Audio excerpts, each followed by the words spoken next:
ನಮಸ್ಕಾರ ಗುರು. ಯಶ್ ಅವರ most weighted cinema toxic. ಬೆಳಗಿನ ಜಾವ ಬೆಳಗಿನ ಶೋ, ಫಸ್ಟ್ ಶೋನ ನೋಡ್ಕೊಬಂದಾಯಿತು. ಟಿಕೆಟ್ ದರ ಬರೋಬ್ಬರಿ 1000ಕ್ಕೂ ಮೇಗಡೆ ಇದೆ. ನಾರ್ಮಲ್ ಥಿಯೇಟ್ರ್ಗಳಲ್ಲಿ 500 ರೂಪಾಯಿ ಇದೆ. ಹಾಗಾದರೆ ಈ ಒಂದು ಬಜೆಟ್ಗೆ ಇದು ವರ್ತ? ದುಡ್ಡು ಬಗ್ಗೆ ಬಿಟ್ಟಾಕೋ ಗುರು. 4 ವರ್ಷದಿಂದ ತುಂಬಾ ಓವರ್ ಹೈಪ್ನ ಒಂದು ಕ್ರಿಯೇಟ್ ಮಾಡಿದಂಥ ಸಿನಿಮಾ. ಯಾಕಂದರೆ ಕನ್ನಡ ಇಂಡಸ್ಟ್ರಿಯಲ್ಲಿ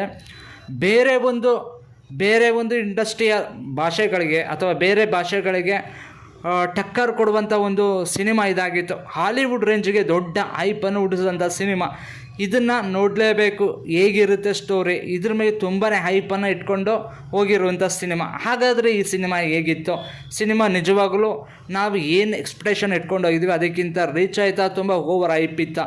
ಎಲ್ಲನ ಈ ವಿಡಿಯೋದಲ್ಲಿ ಕ್ಲಿಯರಾಗಿ ತುಂಬ ಶಾರ್ಟಾಗಿ ತಿಳಿಸ್ಬಿಡ್ತೇನೆ, ತುಂಬಾ ಸಿಂಪಲ್ಲಾಗಿ. ಸೊ ವಿಡಿಯೋನ ಕಡೆ ತನಕ ನೋಡಿ. ಮೊದಲಿಗೆ ಈ ಒಂದು ಚಿತ್ರ 4 ವರ್ಷದಿಂದ ಚಿತ್ರೀಕರಣ ಮಾಡ್ತಾಯಿದ್ರು. ಮೋಸ್ಟ್ ವೇಟೆಡ್ ಅಂತಲೇ ಹೇಳ್ಬೋದು. ಯಾಕಂದರೆ KGF 2 ಭರ್ಜರಿ ಸಕ್ಸಸ್ನ ನಂತರ ಬಂದಂಥ ಟಾಕ್ಸಿಕ್ ಇದು.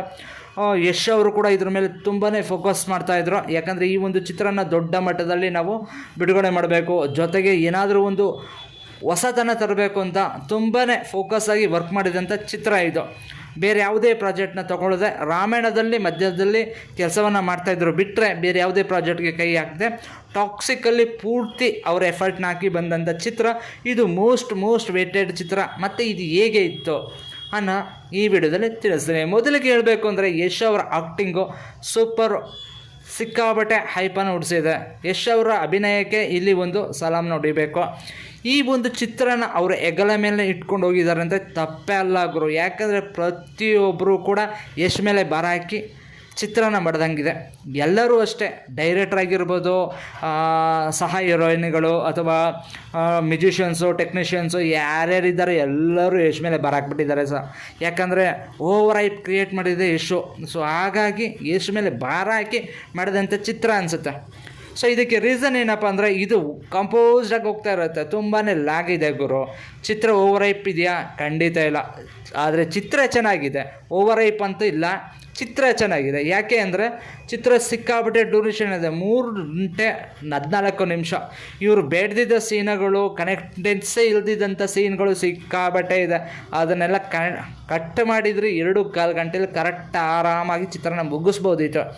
ಸೊ ಚಿತ್ರದ ಸ್ಟೋರಿ ಟೆಲ್ಲಿಂಗು ಚೆನ್ನಾಗಿದೆ, ಸ್ಟೋರಿನೂ ಚೆನ್ನಾಗಿದೆ. ನೀವೇನೋ ಅಂದ್ಕೊಂಡು ಹೋಗಿರ್ತೀರ, ಬಟ್ ಅಲ್ಲಿ ಟ್ವಿಸ್ಟ್ನ ಕೊಟ್ಟಿರ್ತಾರೆ ಯಶ್ ಅವರೇ. ಹಾಗೆ ಎಲ್ಲೆಲ್ಲೂ ಕೂಡ ಅವು ಅಷ್ಟು ಸುಲಭವಾಗಿ ಸ್ಟೋರಿನ ರಿವೀಲ್ ಮಾಡೋದಿಲ್ಲ, ಏನಾದರೂ ಒಂದು ಇಟ್ಟಿರ್ತಾರೆ. ಸೊ ಫೈನಲ್ ಆಗಿ ಚಿತ್ರ ಅಂದ್ಕೊಂಡಂಗೆ ಹೋಗ್ತಾ ಇರುತ್ತೆ. ಸೊ ಅಪ್ಪ ಮಗನಿಗೂ ಏನೋ ಕ್ರ್ಯಾಶ್ ಆಗುತ್ತೆ, ಇಲ್ಲಿ ಯಾರೋ ಬಂದು ಸಾಯಿಸ್ತಾರೆ, ಇವನು ಹಬ್ಬ ಗೆದ್ದುಬಿಡ್ತಾನೆ, ಹಿಂಗಾಗುತ್ತೆ. ಬಟ್ ಅಲ್ಲಿ ಲಾಸ್ಟಲ್ಲಿ ಒಂದು ಟ್ವಿಸ್ಟ್ನ ಇಟ್ಟಿರ್ತಾರೆ, ಅದು ಒಂದು ಸ್ವಲ್ಪ ಕನೆಕ್ಟಿವಿಟಿ ಬರುತ್ತೆ. ಬಿಟ್ಟರೆ ಎಲ್ಲೂ ಕೂಡ ಕನೆಕ್ಟಿವಿಟಿ ಇಲ್ಲ ಗುರು. ಇದಕ್ಕೆ ರೀಸನು BGM 0 ಸ್ಕೋರು. BGM ಅಂತೂ ಕನೆಕ್ಟೇ ಆಗಲ್ಲ ಗುರು. ಏನೇನೋ ಕೇಳಿಸಿರುತ್ತೆ, ಗಡ ಬಡ ಸುಮ್ಮನೆ ಓಡೋದಾಗೋದು. ಮ್ಯೂಸಿಕ್ಕು ಅಷ್ಟೇ, ಏನೋ ಅಷ್ಟೇ, ಕನೆಕ್ಟಿವಿಟಿ ಫೀಲಿಂಗ್ಸು ಇಲ್ಲವೇ ಇಲ್ಲ.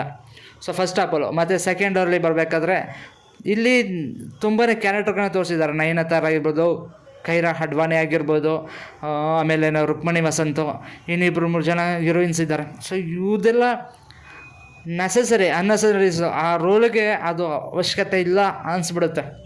ಸೊ ಸರಿ, ಕೊಟ್ಟಿರೋ ಪಾತ್ರಕ್ಕೆ ಸ್ವಲ್ಪನಾದರೂ ಅವ್ರಿಗೆ ಸ್ಟೋರಿನ ಇದು ಮಾಡ್ಬೋದಿತ್ತು, ಬ್ಯಾಲೆನ್ಸಿಂಗ್ ಮಾಡ್ಬೋದಿತ್ತು. ಅವ್ರಿಗೂ ಒಂದು ಒಳ್ಳೆಯ ಸ್ಟೋರಿನ ಕೊಟ್ಟು ಬಿಲ್ಡ್ ಮಾಡ್ಬೋದಿತ್ತು. ಬಟ್ ಎಲ್ಲೂ ಮಾಡಿಲ್ಲ. ಮ್ಯಾಕ್ಸಿಮಮ್ 10 ನಿಮಿಷ ಕೊಟ್ಟಿದೆ ಹೆಚ್ಚು ಅಂದ್ಕೊಂಡು ಎಲ್ಲ ಹೀರೋಯಿನ್ಗಳಿಗೆ. ಗಂಗಾ ಸ್ಟೋರಿನೇ ಇಂಟರ್ವ್ಯೂಲಲ್ಲಿ ಮುಗಿದೋಗ್ಬಿಡುತ್ತೆ. ಇಂಟರ್ವ್ಯೂಲ್ ಆದಮೇಲೆ ಆ ಕ್ಯಾರೆಕ್ಟ್ರೇ ಇಲ್ಲ ಆಲ್ಮೋಸ್ಟ್.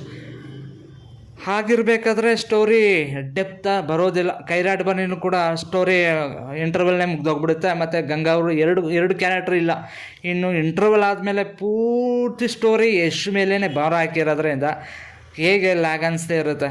ಎಲ್ಲನೂ ಯಶ್ ಅವರೇ ನೋಡ್ಕೋಬೇಕಾಗುತ್ತೆ. ಆಮೇಲೆ ಸೆಕೆಂಡ್ ಪಾರ್ಟ್ ಅಂತ ಡ್ಯುಯಲ್ ಆ್ಯಕ್ಟಿಂಗ್ ಗುರು.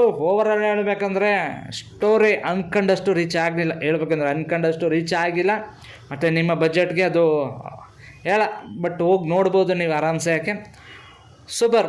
ಯಶಗೋಸ್ಕರನಾದರೂ ಈ ಒಂದು ಅವರ ಒಂದು ಎಫರ್ಟ್ಗೋಸ್ಕರ ಕನ್ನಡಕ್ಕೋಸ್ಕರ ಕನ್ನಡನ ಎಲ್ಲೋ ತೊಗೊಂಡು ಹೋಗ್ತೇವೆ, ಕರ್ನಾಟಕನ ನಾನು ತೊಗೊಂಡು ಹೋಗ್ತೇನೆ ಅಂತ ಒಂದು ದೊಡ್ಡ ಮಟ್ಟದಲ್ಲಿ ತುಂಬಾ ಹಾರ್ಡ್ ವರ್ಕ್ ಮಾಡಿರೋದಕ್ಕೋಸ್ಕರನಾದರೂ 1,000 2,000 ಕೊಟ್ಟು ನೋಡ್ಬೋದು ಗುರು. ಆದರೆ ಡೈರೆಕ್ಷನ್ ಫೀಲ್ಡಲ್ಲಿದ್ದರು ಸ್ವಲ್ಪನಾದರೂ ಯೋಚನೆ ಮಾಡಿ ಇನ್ನೂ ಚೆನ್ನಾಗಿ ತೊಗೊಂಡು ಹೋಗ್ಬೋದಿತ್ತು.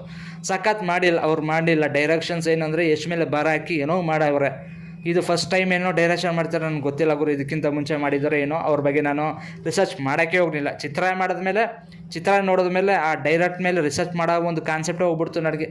ಸೊ ಗೀತು ಮೋಹನ್ ದಾಸ್ ಅವ್ರು ಏನಿದ್ದಾರೆ, ಸೊ ಅವರು ತುಂಬ ಬೋಲ್ಡ್ ಸೀನ್ಗಳಿಗೂ ಮತ್ತು 80+ ಸೀನ್ಗಳಿಗೂ ತುಂಬ ಫೋಕಸ್ ಮಾಡಿಬಿಟ್ಟಿದ್ದಾರೆ ಅಂತ ನನಗನ್ನಿಸ್ತೆ. ಯಾಕಂದರೆ ಸ್ಟೋರಿಲಿ ಡೆಪ್ತ್ನೆಸ್ನೇ ಕೊಟ್ಟಿಲ್ಲ ಅವರು. ಏನೇನೋ ಹೇಳಿದ್ದಾರೆ, ಏನೇನೋ ಮಾಡಿದ್ದಾರೆ. ಕೆಲವು ಕಡೆ ಅನ್ನೆಸರಿಯಾಗಿ ಕ್ಯಾರೆಕ್ಟರ್ಗಳನ್ನ ತೊಗೊಂಬರ್ತಾರೆ. ಸೊ ರುಕ್ಮಿಣಿ ವಸಂತ್ ಅವರು ಇಂಟರ್ವ್ಯೂ ಆದಮೇಲೆ ಬರ್ತಾರೆ, ಏನಕ್ಕೋಸ್ಕರ ಅದು ಹೆಂಗೆ ಕನೆಕ್ಟ್ ಮಾಡ್ತಾರೆ ಅಂತ ಅರ್ಥ ಆಗಲ್ಲ ಗುರು. ಆ ಥರ ಅದಾದಮೇಲೆ ಇನ್ನೊಂದು ಸೆಂಟಿಮೆಂಟು, ಆ ಸೆಂಟಿಮೆಂಟಿಗೆ ಡೆಪ್ತೇ ಇಲ್ಲ. ಆ್ಯಕ್ಚುಲಿ ಹೇಳ್ಬೇಕಂದ್ರೆ ಅವ್ರ ಮಗನ ಮೇಲೂ ಡೆಪ್ತ್ ಇಲ್ಲ, ಅವ್ರ ಹಸ್ಬೆಂಡ್ ಮೇಲೂ ಡೆಪ್ತ್ ಇಲ್ಲ. ಸೊ ಹೀಗಾಗಿ ಅನ್ನೆಸರೀಸು ತುಂಬಾ ಇದೆ, ಬೇಡ್ದಿದ್ದು ತುಂಬಾ ಇದೆ. ಸೊ ಅದನ್ನೆಲ್ಲ ನೀವು ಸಹಿಸ್ಕೊಂಡು ಅರಗಿಸ್ಕೊಂಡು ಚಿತ್ರ ನೋಡ್ತೀನಿ ಅಂದರೆ ಸೂಪರ್ ಚಿತ್ರ, ಹೋಗಿ ನೋಡ್ಕೊಂಡು ಬರ್ಬೋದು. ಟಾಕ್ಸಿಕ್ ಏನು ಕರ್ಮ ಗುರು ಅಲ್ಲ, ಏನು ಸೂಪರ್ ಗುರು. ಸೊ ಒಮ್ಮೆ ನೋಡ್ಕೊಂಬನ್ನಿ. ವಿಡಿಯೋ ಇಷ್ಟ ಆದರೆ ಲೈಕ್ ಮಾಡಿ, ಶೇರ್ ಮಾಡಿ. Have nice day, bye bye.